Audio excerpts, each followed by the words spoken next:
Over the past few years, governments across the globe have developed a highly expensive habit.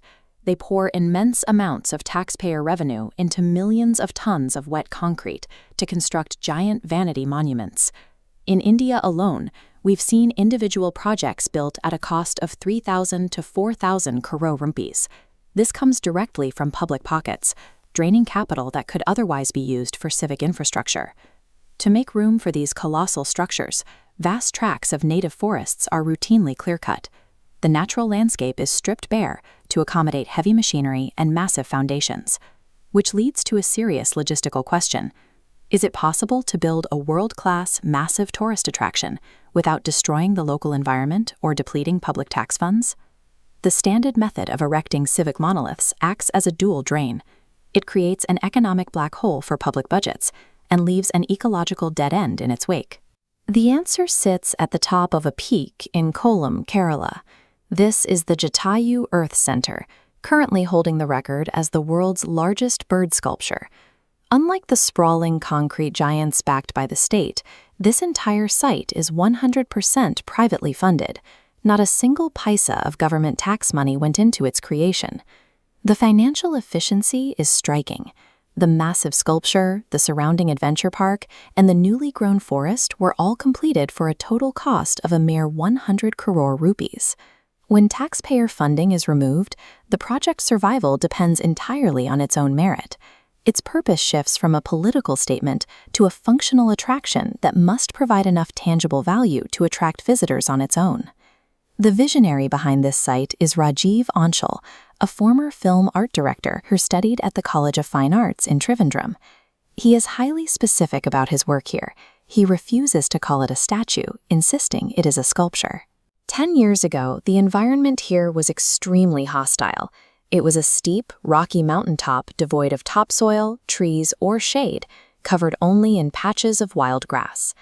Instead of leveling the rock and pouring concrete, the construction team began a massive ecological intervention.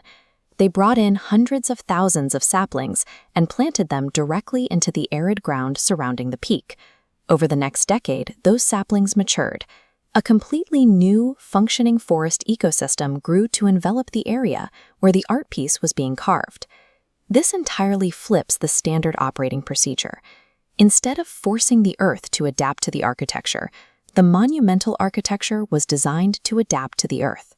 When heavy rainfall hits the stone, steep slopes cause water to immediately run off, leaving the high ground completely dry.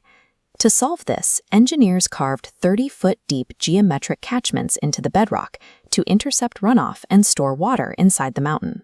This robust rainwater harvesting infrastructure is incredibly efficient.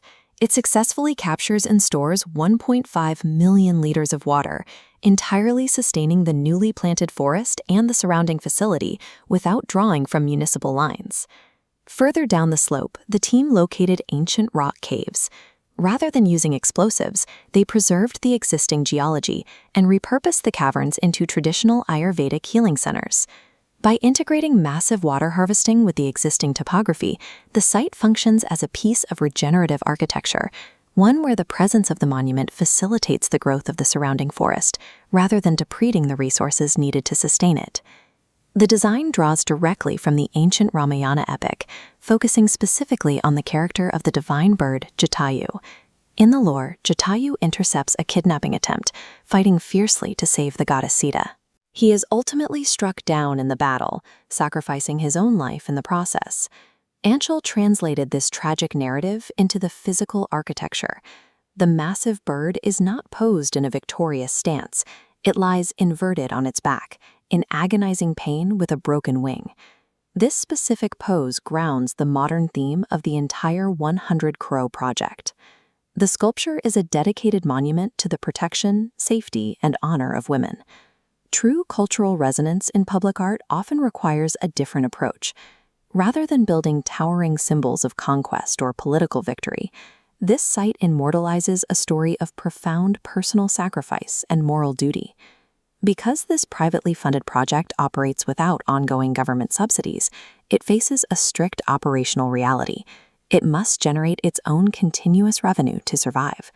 To meet this demand, an extreme adventure park is integrated right into the terrain. Visitors pay to access 15 different activities, ranging from ziplining and rappelling to a highly challenging log walk. The layout maximizes the use of space for recreation. An area designed to look like old temples and ancient ruins serves a secondary function as an active paintball arena. The interior of the giant sculpture itself doubles as an observation deck. Visitors travel up into the head of the bird to view the sunrise through one giant eye and the sunset through the other. When recreational activities are seamlessly woven into a massive cultural art installation, ecotourism transforms. It becomes a highly profitable, self-sustaining financial engine. The final legacies of these two construction models stand in sharp contrast. State-funded megastatues frequently leave behind immense public debt and permanent ecological scars. Jatayu leaves behind a thriving forest and a site of cultural reverence. The execution of this project provides concrete proof. Engineering on a massive scale does not require large-scale environmental destruction. This site provides a physical counter-argument to the belief that massive monuments require massive public debt. It demonstrates that a landmark can be both a global tourist draw and a financially independent entity. Monuments achieve their highest purpose when they manage to heal the land they sit upon, honor the culture they represent, and cost the public absolutely nothing.